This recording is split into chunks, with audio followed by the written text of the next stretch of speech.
Hello there. There's an old but famous quote that is attributed to the Chinese philosopher Lao Ji, the founder of Taoism. The journey of 1,000 miles begins with a single step.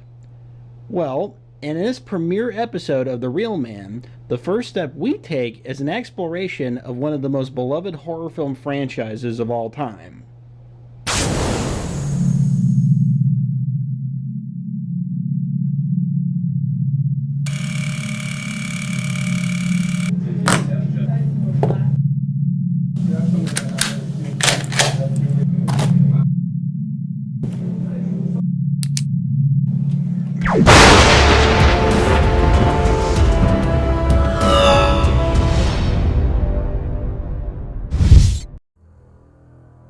The date was October 31st, 1998. I was 12 years old, my favorite holiday had arrived, and I decided that I wanted to celebrate the occasion by looking at the most proper seasonal viewing material you could ever think of. Horror films, of course.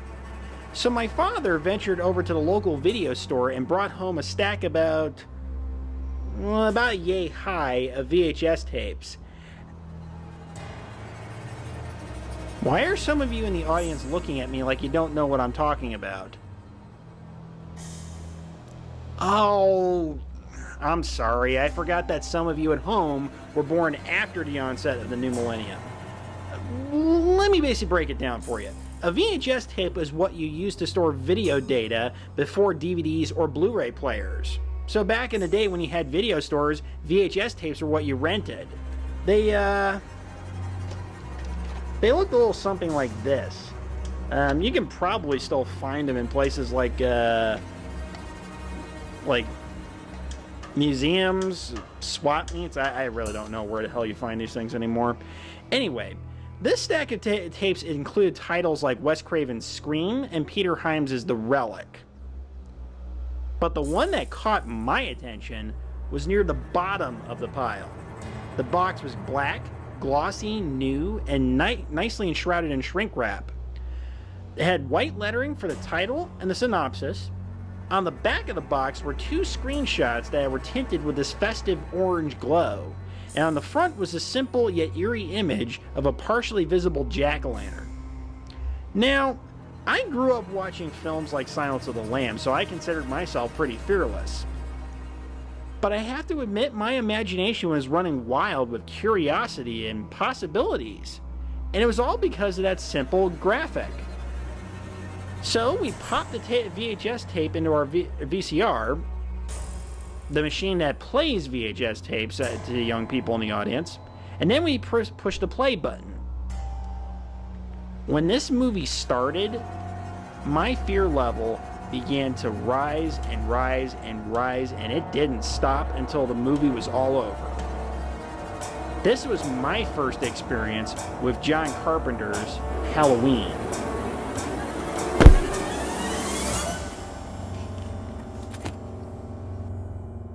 The story begins in the seemingly ordinary Midwestern town of Haddonfield, Illinois. The date is October 31st, 1963, Halloween night. A 6-year-old boy by the name of Michael Myers murders his sister Judith for seemingly no reason at all. 15 years later, on the anniversary of his terrible crime, he escapes from the Smith Grove Sanitarium and returns to Haddonfield to presumably pick up where he left off. Hot on his trail is Dr. Sam Loomis, his psychiatrist who is determined to catch him before he kills again. Back in Haddonfield, Michael stalks a trio of attractive teenage girls and kills them off one by one until only 17-year-old Laurie Strode remains, who must not only save her own life, but the lives of the two children under her care. These three paths will collide, a climactic showdown will occur, and culminate in one of the most frightening cliffhanger endings in film history.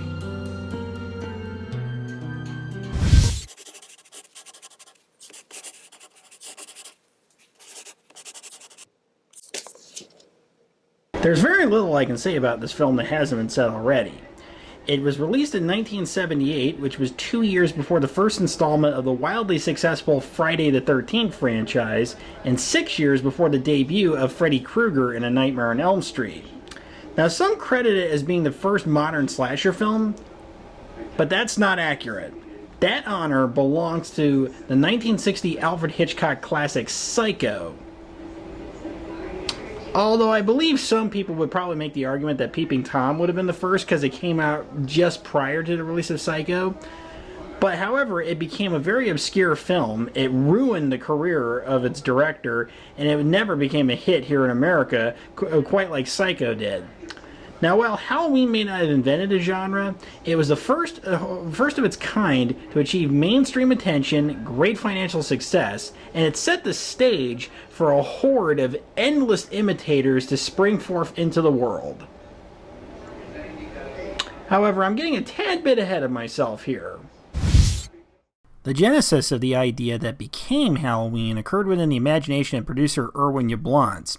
He wanted to make a film that had some commercial possibility and believed that a horror film would be the most profitable route. He then conceived of the notion of trying to make it about babysitters, figuring that everyone in the audience had either been a baby or had had a babysitter or had been a babysitter and could relate to it. When that was in place, he toyed with the notion of using the Halloween season as a backdrop, maybe even titling the film Halloween. Well, after doing some research and discovering that the word Halloween had never been used as a title or even part of a title for a motion picture, Yablans took it as a divine sign and began the process of developing it into a feature. He apparently had only one choice for who could direct Halloween from the get-go, a future filmmaking maverick by the name of John Carpenter. After producing Carpenter's second feature film, Assault on Precinct 13, Yablans believed that Halloween, whatever the finished product turned out to be, could become the rookie director's trademark. With Yablans' idea as the backbone of the project, Carpenter agreed to direct, write, and compose the film, provided he could have his name over the title and total creative control. Both conditions were met. Next, Yablans and Carpenter met with a man named Mustafa Akkad, a producer and director with films like Lion of the Desert and Muhammad the Prophet in his filmography. From Akkad, Yablans and Carpenter secured the budget they deemed necessary to make Halloween a reality, a meager $300,000. With all these necessities in place, the production was well underway. Now, every horror film requires an appropriate atmosphere to be both effective and frightening. Well, Carpenter achieves that very thing with scant blood, no gore, and a bare minimum of sex and nudity. Instead, he relies on his unique visual style that he perfected with Assault on Precinct 13, which he executes with the combined skills of Dean Cundy as director of photography and Tommy Lee Wallace as the production designer / location scout / co-editor. Deborah Hill, who was Carpenter's script supervisor on Assault on Precinct 13, helped him write the story as well as act as co-producer. The result is a very simple A to B cat and mouse thriller type of story with amazingly crafted suspense moments and numerous shout-outs to Hitchcock. The first, of course, being the character of Dr. Sam Loomis, being named after the second male lead character in Psycho, who was played by actor John Gavin. As for the music, Carpenter uses his unique skills to create what is easily one of the most haunting film scores of all time. I mean, just listen. I mean, seriously, part of the reason why the movie is so frightening is because of the music. And it puts it right in the same boat as The Exorcist, Psycho, and Jaws. In regards to the acting, every role, big or small, is performed brilliantly by the cast, particularly the lead roles of Laurie and Dr. Loomis. Laurie is played by first-time starlet Jamie Lee Curtis, another nod to Psycho due to her being the daughter of Janet Leigh, the actress who played the ill-fated Marion Crane. For a first-timer, she does exceptionally well at carrying the bulk of the movie on her shoulders. She plays Laurie as being the sweet and innocent girl next door who's honest, forthright, responsible, a tad stiff, maybe even a little sexually repressed compared to her friends Linda and Annie, but she is absolutely 100% likable, and we are completely committed to her and invest in her as a character and are absolutely hoping she gets out of this dangerous predicament that she's right in the middle of. For Dr. Loomis, Carpenter's first choice was Hammer horror icon Peter Cushing, but that fell through due to his appearance in Star Wars a year earlier, making him too big a name. Carpenter's second choice was another Hammer horror icon named Christopher Lee. Lee ultimately turned down the role just to avoid being typecast as a horror star, which apparently was a choice he regretted much later on. The actor who ultimately took on the role of Dr. Loomis was the remarkably talented Donald Pleasance, and what a perfect fit it was. Pleasance portrays Loomis as a strong-willed and determined individual who takes no guff from his contemporaries or anyone else. He also fulfills the role of the prophet of impending doom, very similar to the character of Crazy Ralph from the first Friday the 13th film. See, he knows fully well what danger the town of Haddonfield is in, but for some reason nobody seems to take him too seriously, and it ultimately brings tragic results. So when the inevitable final confrontation between him and Michael goes down, he takes matters into his own hands and we root for him every step of the way. The chemistry between Curtis and Pleasance in the final scene of the film is one of my favorite parts of the whole movie. Just as Michael tries to strangle the life out of Laurie, Loomis arrives and empties the gun into Michael's chest, sending him falling out of a window.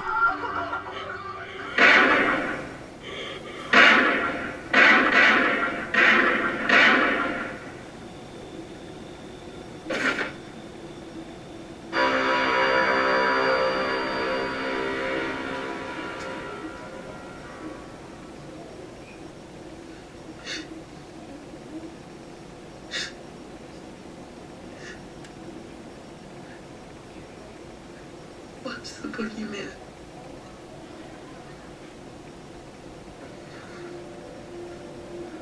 As a matter of fact, it was.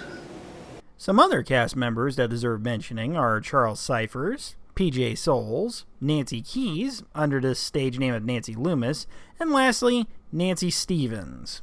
Cyphers portrays Lee Brackett, who's the sheriff of Haddonfield. There's not that much to say about him, really. He's your typical, likable everyman. The kind of guy you could go with to a baseball game or grab a beer with. When Loomis first comes back to town to warn of the approaching danger, Lee is really hesitant to believe that a bloodbath is on its way. Maybe that small-town sensibility that nothing bad could ever happen there. But ultimately, he decides to heed the dire warning in the attempt to head off whatever disaster is on its way. P.J. Souls plays Linda, one of Laurie's two best friends. Linda is your typical bubbly blonde cheerleader who's overflowing with life. Linda's one of the few characters in Halloween I don't particularly care for. She doesn't really do anything worthwhile for the story. I mean, all she does is talk about having sex with her boyfriend. Then we'll just talk a little, and then Annie will distract Lindsay. That's when we go upstairs to the first bedroom on the left. You got it? Okay, first I rip your clothes off. Don't rip my blouse. It's expensive, idiot. Having sex with her boyfriend and using the word totally. You know, it's totally. Now, even though Linda is probably a more realistic picture of a teenage girl, and Souls does a great job of making her memorable, she feels just a tad bit annoying. Totally. But I must say that I thought her death scene was really brutal and disturbing. She's on the phone with Laurie, but before she can get any words out, Michael comes up behind her and strangles the life out of her with the phone cord. And Laurie can hear Linda's choked screams on the other end, but she just assumes it's her other friend Annie playing a prank on her. And speaking of Annie, she is played by actress Nancy Keys. Annie is sort of a cross between Laurie and Linda. She is 1 part loyal friend and 3 parts piss and vinegar. She has a sharp sense of humor and lots of energy. You know, she lusts after her boyfriend like Linda. Hello? Hi, Annie. Oh, hi, Paul. Stop, All right, cut it out. It can happen to anyone. Sure, stuck in the window. Yeah, but I've seen you stuck in plenty of other positions. But she also finds the spare time to give Laurie a friendly nudge toward the object of her heart's desire. Well, I just talked with Ben Tramer, and he got real excited when I told him how attracted you were to him. She may come across to some people as obnoxious, but I think she's very charming. When her death comes, it's doubly tragic because her father is Sheriff Brackett. Talk about a lousy day to be the sheriff of Haddonfield, chasing down a homicidal maniac and losing your only child. Another mentioning is Nancy Stevens as Marion the smoking nurse. She only appears in the beginning of the film, in the scene where Loomis and her are en route to Smith's Grove Sanitarium to transport Michael to a court hearing, only to have him escape. Although her screen time is brief, Stevens in the role of Marion made a very lasting impression on me when I first saw this many years ago. In the car, on the way to the hospital, when Loomis refers to Michael as it. Are there any special instructions? Just try to understand what we're dealing with here. Don't underestimate it. Don't you think we could refer to it as him? If you say so. Compassion's overwhelming, Doctor. This shows a definite difference of opinion in regards to how one should treat Michael. See, Loomis at this point's already given up and thinks of Michael as just an inhuman monster with the devil's eyes.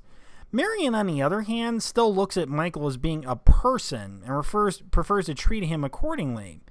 It's a shame she's not in the rest of the movie because she and Loomis have a unique relationship, and it would have been interesting to see that dynamic evolve over time. And like nearly all horror films that are successful, Halloween's centerpiece is its unrelenting, unstoppable boogeyman, and his name is Michael Myers.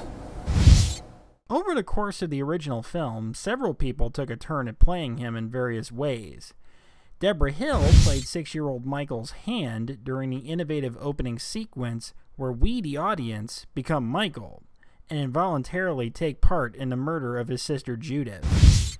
Actor Tony Moran played the grown-up Michael during the climax of the film when he is unmasked by Laurie, and rumor has it even John Carpenter himself took a stab at it. But in the end, the performer who truly gave life to Michael, and without any speaking lines at all, was the man who first donned the trademark coveralls and iconic white mask, Nick Castle. With virtually no direction from Carpenter, Castle created what is truly a frightening and unforgettable movie monster using only one form of communication, body language. His subtle movements and physical quirks make him far more than just some lumbering freak in a fright mask, which, oddly enough, was originally a Captain Kirk mask before Tommy Lee Wallace got a hold of it, that is. The best example of Castle's instincts in regards to his portrayal of Michael was in the scene where he murders Linda's boyfriend, Bob.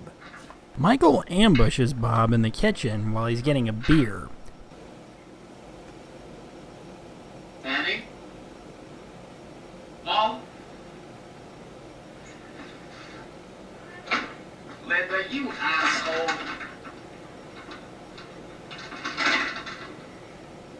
Okay. Come on now. Picks him up by the throat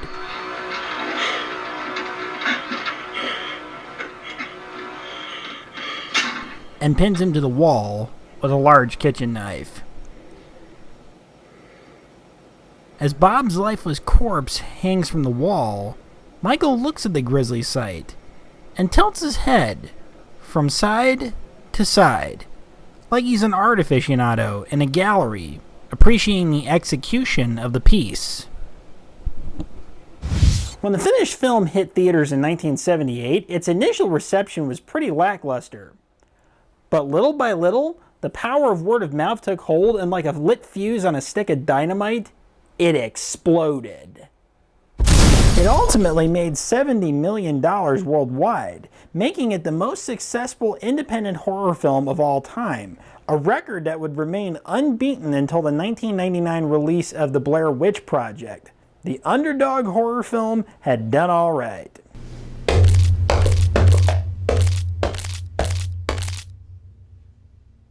In a nutshell, Halloween is just a timeless classic that holds up well to this very day. It was the movie that put John Carpenter on the map, and it made Hollywood begin to realize that scary was not only fashionable, it was profitable. It was a trendsetter that gave rise to the modern slasher movie. Hundreds of these things were made, all trying to replicate the formula that began with Halloween.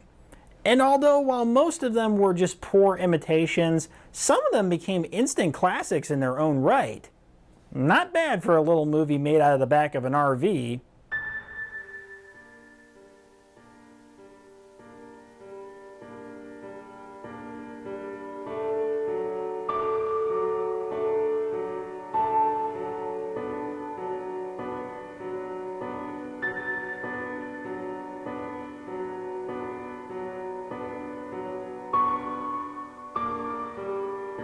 But you don't seriously think that's all she wrote, do you? Well, hold on to your butts and cling tightly to your soul.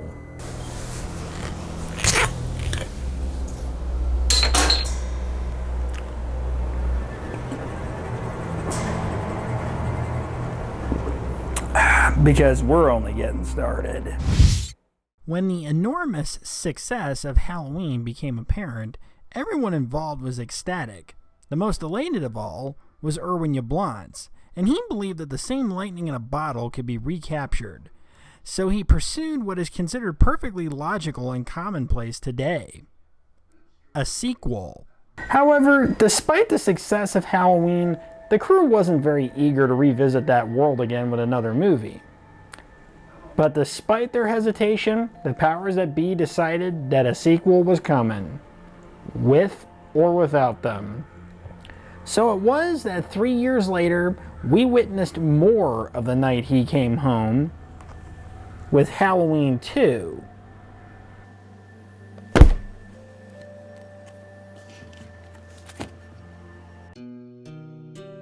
The story begins with Laurie being nearly strangled to death by Michael, until Dr. Loomis arrives in the nick of time and fires 6 bullets into the latter's chest, causing him to fall out of a window. But sadly, the nightmare has only begun, because Michael is still alive and on the loose. The aftermath of the rampage forces Dr. Loomis to go back on the hunt and stop the body count from getting any bigger.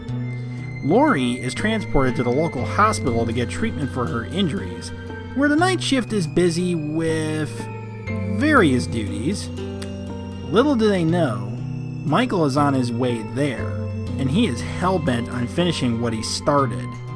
As the bodies pile up and Michael gets closer and closer to Laurie, Dr. Loomis will discover a frightening connection between the killer and his intended victim. This will inevitably lead to a final confrontation, one that no one is walking away from unscathed.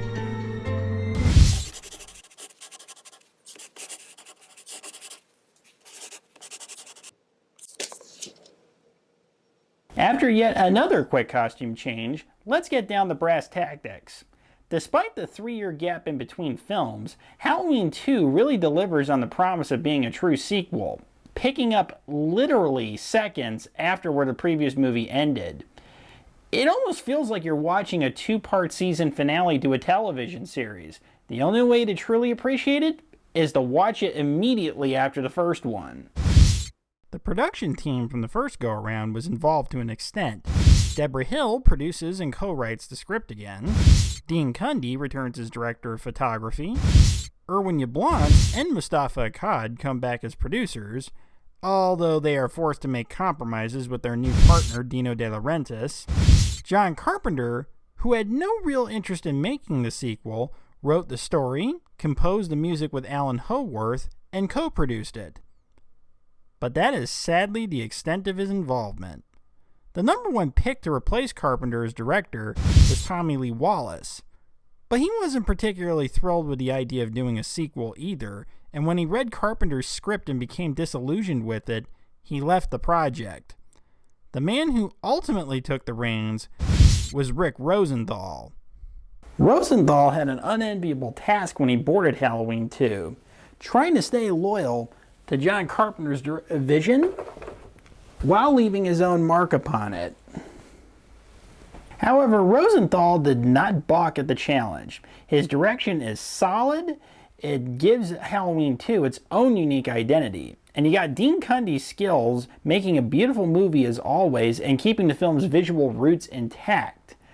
It's definitely very different from Halloween 1 in terms of the dark and ominous atmosphere, but that's ultimately okay. It's enough to be enjoyable. So, Halloween 2 is not nearly as visually interesting to look at as the original Halloween, but it's good enough. However, as enjoyable as it is, there are some additions to it that I do take issue with. For example, in the original film, blood and gore were never shown explicitly. They were only implied. And in terms of nudity, there was only like 1 or 2 blink and you'll miss it tit shots in the whole film. In other words, the atmosphere was what did the talking. Halloween 2 features a naked girl being drowned in boiling hot water to the point where her face is pretty much being melted off. Then you got some poor security guard that gets a claw hammer jammed right through the top of his skull. You got some poor nurse that gets a hypodermic needle stabbed through her temple and into her eyeball. Plus there's various other grisly deaths that are commonplace in 80s slasher films. From what I've learned, the production team was not happy with this new tone. They hated it. But you have to take into account, this was 1981 when this movie was made.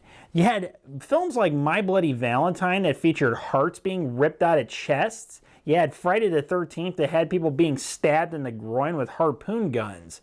So Carpenter must have felt the urge to compete with those movies. Personally, I don't think he needed to go down that direction. I think Halloween was perfectly fine when it didn't feature much grisly violence. But as the Bob Dylan song goes, the times they are a-changin'. Another addition in Halloween 2 that I don't particularly care for is how the ultimate revelation is handled. And what is that ultimate revelation? That revelation is that Laurie Strode, Michael's intended victim, is actually his baby sister. We find out about this later on in the film when Nurse Marion comes back into the film and tells us that she just learned this from some top secret confidential personal file about Michael that was once suppressed but was released by the governor due to the crisis in Haddonfield. Now, I don't really have a problem with Laurie being Michael's sister. I think it adds an interesting dimension to the story. I mean, Jesus, not only is this poor girl being hunted by a maniac, but he's actually her big brother too? However, what I do have a problem with is the totally nonchalant fashion of how it's dealt with. I mean, it's not dealt with in a way where you have your hero, your heroine, and your villain in the same room where it's out in this dramatic Shakespearean type of fashion. No. Instead, it's done in the backseat of a car, basically, where it's almost in a hushed whisper by Nurse Marion, who only came back in the end of the movie, mind you. Now, it's almost like they completely treated it in a way of, psst, hey, just so you know, Michael Myers is actually Laurie Strode's sister, but don't make a big deal out of it. One story addition that I thought was a stroke of genius was setting the story in an abandoned hospital. Now, don't get me wrong, those dark suburban streets and those back alleys in the first film were creepy enough, but there's just something infinitely scarier about hospitals and insane asylums. Plus, you got the added tension of like this nursery ring that's loaded with defenseless babies and the odd coma patients scattered here and there that are all at the mercy of Michael stalking the empty corridors. But let's talk about those empty corridors for a second. Why in the hell is this hospital so deserted? It's a hospital with an emergency room on Halloween night. Realistically, the place should be packed shoulder to shoulder with kids basically biting into tainted candy or some idiots breaking their bones or something because of a prank gone wrong. But then again, I suppose from a storytelling standpoint, it really wouldn't be as creepy if this was a crowded hospital with numerous people in there. In regards to the cast of Halloween 2, pretty much everyone left alive at the end of the previous film returns. Laurie is once again played by Jamie Lee Curtis. Donald Pleasance returns as Dr. Loomis, as does Charles Cyphers as Sheriff Brackett, and Nancy Stevens as Marion, the smoking nurse. Hell, even Nancy Loomis, who played Annie, returns as a corpse to complete her character's arc.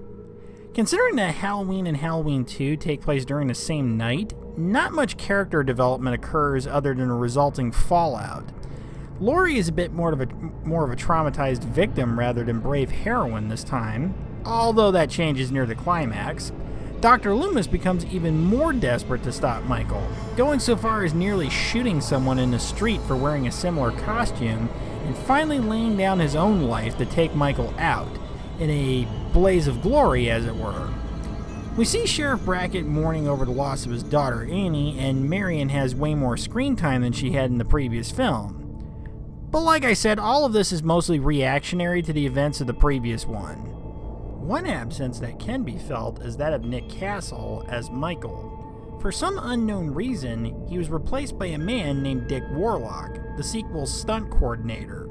Warlock's performance lacks the unique details that make Castle's rendition of Michael dynamic and frightening. But please don't take that as an insinuation in any way, shape, or form that his performance was terrible, because it wasn't. He's still quite frightening by himself. You see, Castle's Michael was more of a colorful, vibrant psychopath, a showman that kills people for just the sheer hell of it. Well, Warlock's interpretation is quite different. See, he's more of an unstoppable force of nature. He's obsessed on trying to eliminate Laurie, and he doesn't care who he has to kill that gets in his way. He's more like a man on a mission. It's not terrible by any stretch of the imagination, it's just different is all. All in all, in spite of whatever creative differences that the people involved may have had with one another, Halloween 2 was a crowd pleaser and a definite indication that they had a franchise on their hands, one destined for success.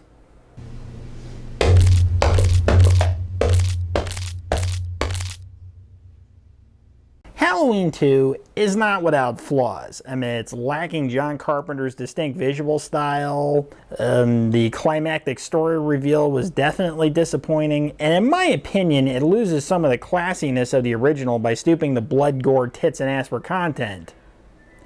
But when you compare those issues against everything the movie does right, they're quite small and insignificant. I mean, having the surviving cast back is a great thing.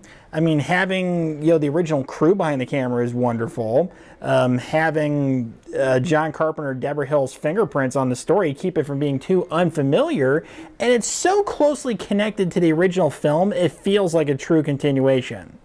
Halloween 2 is definitely not better than the original, but it's definitely a great sequel. In conclusion, Halloween 1 and 2 should really be treated as one movie. I mean, sure, two different filmmakers may have tackled them, but they are both two halves of the same larger narrative. So when the spookiest night of the year arrives and you're looking for the right movie to celebrate the occasion, then I suggest you go with the two that have the title that says it all. Thank you so much for watching, and tune in next time when we tackle the night that no one comes home.